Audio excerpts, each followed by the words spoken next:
자, 박윤경 사무총장의 모두 발언 함께 들어보시겠습니다. 관훈클럽 임원 및 회원 그리고 언론인 여러분 안녕하십니까? 오늘 이렇게 관훈클럽 토론회를 통해서 귀국 인사를 드리게 됨을 진심으로 영광으로 생각하고 기쁘게 생각합니다. 국민 여러분께 제가 구상하고 있는 정책 비전하고 정견, 소상히 말씀드릴 수 있는 기회를 갖게 된 것을 아주 대단한 영광으로 생각합니다. 2차 대전 후 세계에서 가장 가난한 나라에 속했던 한국이 이제는 OECD 회원국으로서 또 가난한 나라들에게 원조를 제공하는 세계에서 유일한 나라가 됐습니다. 그만큼 대한민국은 위대하고 남들이 우러러보고 아주 경탄에 맞지 않는 이런 나라입니다. 그들이 대한민국을 평가할 때마다 저는 과거 한국 공직자로서 또 유엔 사무총장으로서 아주 무한한 자부심을 느꼈습니다. 그들이 유엔 사무총장, 한국인 유엔 사무총장을 만날 때마다 저한테 좀 잘 보이면 특별히 뭐가 있지 않을까 이런 기대하는 것도 제가 많이 느꼈습니다. 그런데 우리나라에 이런 정치 혼란상이 일어나자 당신 나라에서 무슨 일이 일어나고 있느냐, 왜 이런 일이 일어나고 있느냐 그런 얘기를 할 때마다 제가 참 몸둘 바를 모르고 상당히 참 곤혹스러웠다 이런 아주 솔직한 심정을 말씀을 드립니다. 잘못된 정치, 시대에 뒤떨어진 이 정치 체제를 청산하지 않으면 대한민국이 결코 선진국 대열에 올라설 수 없다는 사실을 제가 절감했습니다. 지금 대부분의 선진국들은 중진국에서 선진국으로 넘어갈 때 대개 평균 8년 걸렸습니다. 우리나라가 14년간 제자리 걸음하고 있습니다. 문턱에서 계속 머물고 있습니다. 존경하는 국민 여러분 그리고 언론인 여러분, 유엔 사무총장으로서 10년 동안 그야말로 전 세계 거의 모든 곳을 방방곡곡을 제가 다니면서 많이 배웠습니다. 정상들도 많이 만나고 기업인, 시민단체 지도자들도 많이 만났습니다. 제가 본 거는 성공한 나라는 어떻게 해서 성공을 했고 실패한 나라는 왜 실패했는지 그런 걸 제가 아주 몸소 많이 보고 느꼈습니다. 지도자의 실패가 나라를 망치고 국민을 토탄 속으로 몰아넣는 것도 제가 많이 봤습니다. 나라의 발전을 위해서 좋은 정치, 좋은 정부, 좋은 국가 경영, good governance, 국가 지도자의 리더십이 얼마나 중요한지를 제가 아주 절감을 했습니다. 최근 우리나라의 현실을 이렇게 볼 때 경제 성장 동력이 둔화가 됐습니다. 양극화 현상도 심하고 이념적 대립은 격화되어 있습니다. 보수 진영과 진보 진영 간에 아주 대결을 이렇게 하고 있습니다. 제가 정부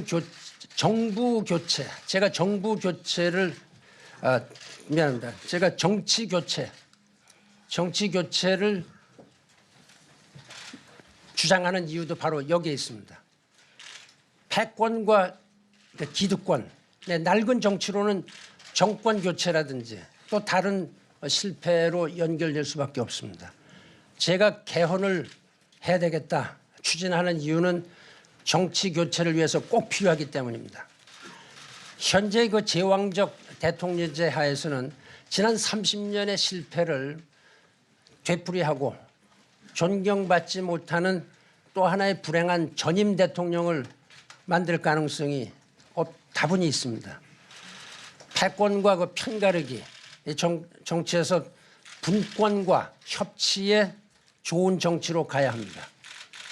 각계각층의 국민 의견을 광범위하게 수렴을 해서 이 포용적인 리더십을 보여줘야 될 때고 생각합니다. 이를 위해서는 헌법을 빨리 개정해야 됩니다. 개헌의 시기는 대통령 선거 전에 이루어져야 합니다. 대통령 선거 때마다 개헌을 약속하고 정작 집권 후에는 흐지부지 해오던 일을 우리 많이 보아왔습니다. 분권과 협치는 이제 더 이상 미룰 수 없는 이런 시대적 과제입니다. 제4차 산업혁명의 그 저자인 그 클라우스 슈밥을 제가 떠나기 전에 만났습니다. 그 본인 자택에서 만나면서 차를 한잔 했는데 그때 그 사람이 이 제4차 산업혁명에 성공하려면은 이 분권이 선행돼야 된다고 했습니다. 그때 제가 정치 얘기를 한 거 아닙니다. 분권이 되지 않으면 이게 어렵다. 또 규제 완화도 돼야 된다. 이런 말씀을 했습니다. 그래서 개헌을 통해서 권력 구조와 선거 제도를 획기적으로 고쳐서 대통령 선거, 국회의원 선거, 이 총 주기를 한꺼번에 맞추는 게 필요하다고 생각합니다. 제가 선거 때마다 보면은 국민들이 양진영으로 갈려지고요. 오늘 후보별로 갈라지고 또 천문학적인 비용이 듭니다. 좀 그 선거 때마다 이루어진 여러 가지 앙금을 좀 풀 사이도 없이 또다시 다른 선거하고 또다시 또 선거하고 그래서 매년 거의 매년 우리나라는 선거로 아주 홍역을 치르고 있습니다. 또 하나 국회가 불신받고 정치가 지탄받는 이유는 우리 국회나 정치가 국민 대다수의 뜻을 대표하지 못하기 때문입니다.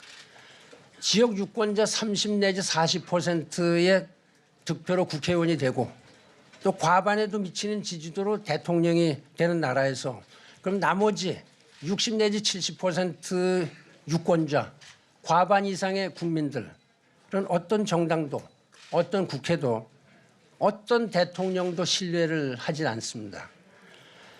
저는 대다수 국민의 뜻이 정치에 반영되는 선거구제 변경, 분권과 협치의 헌법 개정을 통해서 정치 질서와 정치 문화를 확실히 교체하겠습니다. 존경하는 언론인 여러분, 우리나라는 지금 안보 위기, 경제 위기, 정치 위기에 이 3대 위기에 휩싸였습니다. 특히 우리 경제는 1997년 IMF 외환 위기 때보다도 더 심각한 상황입니다. 가계부채가 폭발하고 부동산 거품이 붕괴되고 금융위기가 연쇄적으로 발생할 수도 있습니다. 저는 우리나라 청년 문제를 많은 사람들이 생각하는 것보다 훨씬 더 심각하게 생각합니다. 전 세계를 돌아다 보니까 우리나라 청년 문제는 특단의 대책이 필요할 정도입니다. 일본의 경우에 대졸자 거의 100%가 취업이 되고 미국도 대졸자 취업이 거의 상당히 높습니다. 상당히 높습니다. 세상엔 지금 4차 산업혁명이 진행되고 있습니다. 우리가 준비가 너무 부족하고 4차 혁명은 청년 일자리를 비롯한 새로운 일자리 창출과 직결이 되어 있다고 봅니다. 지금 우리나라 경제는 세계 10위권인데 4차 산업혁명 기준으로 보면 한참 뒤져져 있습니다. 제가 통계를 보니까 세계에서 싱가포르이 2위입니다. 스위스가 1위고 일본은 12위고 한국은 그 잘 사는 나라 중에서 25위고 전체를 하면 42위인가 이렇게 떨어져 있습니다. 지금 세계 10위권의 경제가 이렇게 뒤떨어져 있으면 어떻게 우리가 4차 산업혁명 대열에 낄 수가 있겠습니까? 이 4차 산업혁명은 결과적으로 처음 앞서가는 선도자가 세계를 지배하게 되고 뒤떨어지는 나라는 결과적으로 낙오하게 되는 이런 그 상황입니다. 일자리는 무엇보다 기업이 창출하는 것입니다. 기업에 대한 과도한 규제를 혁파해야 됩니다. 해야 할 것만 하는 이런 그 포지티브 규제에서 모두 금지한 것 이외에는 모두 허가하는 이런 네거티브 규제로 다 바꿔야 됩니다. 4차 산업혁명은 아이디어와 데이터가 자유롭게 흘러야 하는데 옛날 규제와 틀로 묶어서는 안 됩니다. 그래서 정부, 교육, 재벌, 노동 이 분야에서 대전환이 필요하다고 생각합니다. 이를 위해서 사회적인 대타협이 필요하고 이 대타협을 통해서 공정하고 정의로운 이러한 우리 국가의 대통합을 이루어야 된다고 생각합니다. 마침 올해가 정유년입니다마는 최근 국내 정치 상황은 임진왜란을 앞두고 동인 서인으로 나누어서 당파 싸움을 하는 그런 상황과 유사하다 이렇게 생각합니다. 우리나라 이제 서로 싸움을 멈추고 대통합을 해야 새롭게 도약할 수 있습니다. 이것이 이번 대선의 시대 정신이고 정의라고 저는 믿습니다. 대타협, 대통합을 통해서 우리가 상생번영하는 세계 인류 국가로 우뚝 솟도록 해야 합니다. 사실 유엔 사무총장까지 지낸 저로서 많은 분들이 저를 위해서 좀 더 명예로운 이런 일을 하는 게 어떠냐 이렇게 생각을 하고 저도 그런데 동의를 합니다. 그러나 저는 여러분 잘 아시겠습니다만 전 개인적인 욕심은 하나도 없습니다. 저는 무엇이 되려고 어떤 자리가 탐나서 이러는 것은 아닙니다. 바로 정치 교체를 위해서 그리고 우리 대한민국이 다시 세계 만방의 등불이 되고 그래서 대한민국의 국민들에게 모두가 벅찬 희망의 기회를 줄 수 있는 이런 일을 위해서 제가 미력이나마 정치 교체만 된다면 여한이 없을 만큼 그런 사명을 스스로 떠안았습니다. 존경하는 국민 여러분, 지금 한반도를 둘러싼 국제 정세가 날로 심각해지고 있습니다. 마치 19세기 열강의 각축으로 긴장이 감돌듯이 움직임이 심상치 않습니다. 새로 취임한 미국의 트럼프 대통령은 미국 우선주의, 미국 제일주의를 표방하고 있습니다. 중국으로부터 사드 배치 철회를 위한 압박은 아주 더욱더 강도를 더해가고 있습니다. 한일 관계 역시 순탄치 않고 러시아의 관계도 그렇게 실질적인 진전을 보지 못하고 있는 상황입니다. 북한의 핵과 미사일이 날로 갈수록 그 능력을 개발하고 또 고도화시키고 있습니다. 따라서 한반도 동북아 또 국제사회 안보 상황을 악화시키는 주요 원인이 되고 있는 것은 여러분 다 동감하시리라고 생각합니다. 이러한 국제정세에 현명하고 치밀하게 대처하지 못한다면 우리 국익에 치명적인 손상이 있을 수 있습니다. 그 어느 때보다도 외교 역량을 갖춘 국가 리더십이 절실히 필요하다고 봅니다. 저는 그동안 세계 100수십여 개국 국가의 정상들과 씨름을 하면서 분쟁과 갈등을 중재한 경험 또 자신감 이걸 바탕으로 해서 주변 국가의 관계를 튼튼히 하고 한반도 평화 통일을 이루는 데 팔을 걷어붙이고 나서겠습니다. 존경하는 국민 여러분, 마하트마 간디가 말한 그 7가지 악 중에서 첫 번째가 원칙이 없는 정치입니다. 저 반기문의 모든 판단 기준은 이념이 아니라 국가 이익입니다. 지금 우리 대한민국의 안보와 경제 모두 위기입니다. 경제도 외교와 뗄래야 뗄 수 없는 관계입니다. 경제가 외교고 외교가 곧 경제입니다. 글로벌 리더와의 네트워크 또 세계 무대에서의 그 폭넓은 경험, 식견이 필요한 때라고 생각합니다. N포세대라든지 헬조선, 흑수저, 금수저 뭐 이런 말들이 사라지고 청년들이 꿈과 희망을 가지고 희망이 가득한 대한민국을 만드는 일에 저희 모든 역량과 격려를 쏟아붓겠습니다. 여러분들의 따뜻하신 성원, 격려에 거듭 감사의 말씀을 드립니다. 고맙습니다.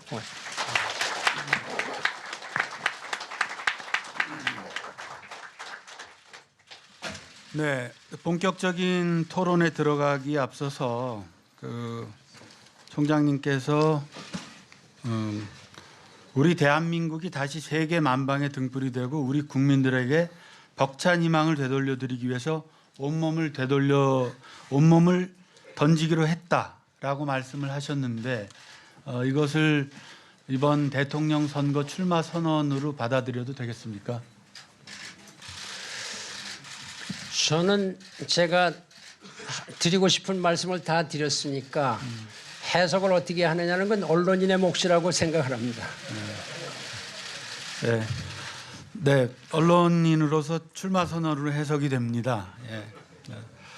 자, 그러면 정치 분야 질문부터 해서 외교안보, 경제, 뭐 일반 사회 순으로 토론을 진행하도록 하겠습니다. 자, 토론을 시작하겠습니다. 먼저 질문.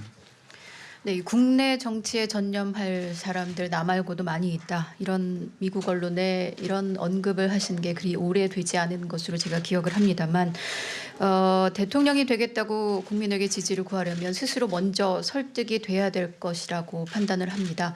권력 의지를 갖게 된 시기와 그 이유는 무엇인지 좀 밝혀주시죠. 흔히들 언론에서 이제 저를 권력 의지가 없는 사람이다 이렇게 이제 말씀하는 거 많이 들었습니다. 평론에도 그렇게 쓰고 어떻게 보면 제가 이렇게 꼭 아주 사생결단으로 어떤 권력을 잡겠다 이런 권력 의지는 없습니다. 예를 들어서 남을 헐뜯고라도 끝까지 무슨 수단 방법을 써서라도 권력을 잡는 게 중요하다. 그렇다면 저는 권력 의지는 없고요. 이것이 나라를 구하고 국민들에게 좀 희망을 주고 이런 데에 저의 경험이 다소라도 미력이지만 필요하다.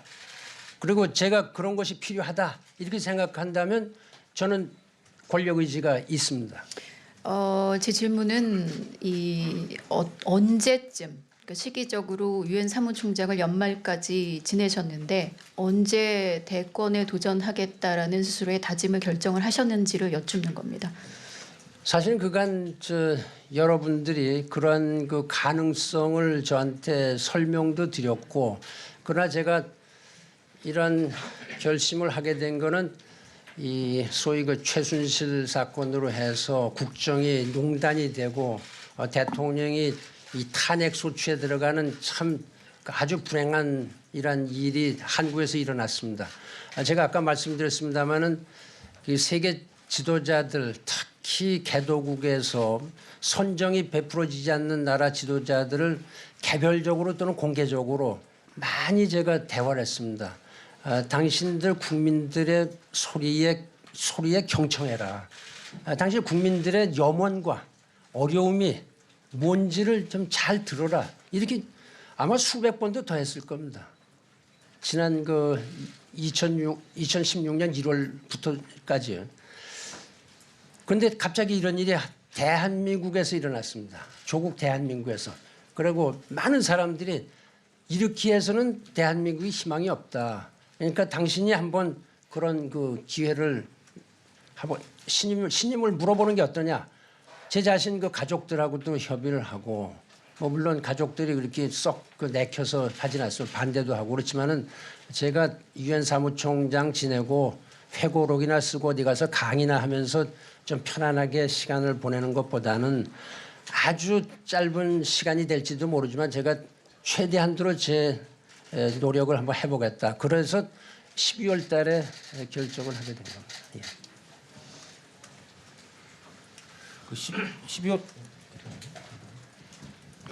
12월 달에 결정을 하셨으면 뭐 지금으로부터 불과 한 20여일 전인 것 같은데 그러면은 지금 다른 후보들은 뭐 다 몇 년씩 지금 대권에 도전의 뜻을 뭐 공공연히 밝히면서 쭉 준비를 해왔습니다.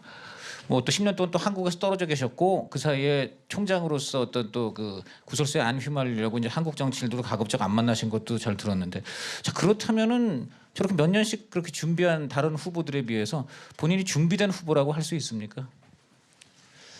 준비 예를 들어서 조직이나 어떤 보좌진들이나 어떤 한국 문제에 대한 그 좀 더 디테일한 문제에 파악하는데 이런 데 있어서는 좀 미흡한 점이 있고요. 여러분들께서 이미 평을 하셨습니다마는 이 캠프가 별로 효율적이지 않다 이런 말씀들도 잘 듣고 있습니다. 그런 것이 모두 다 제가 결정을 늦게 했기 때문에 그렇고요. 또 제가 12월 30일 네, 황교안 전 총장의 관훈클럽 초청 토론회에서의 모두만 함께 보셨습니다.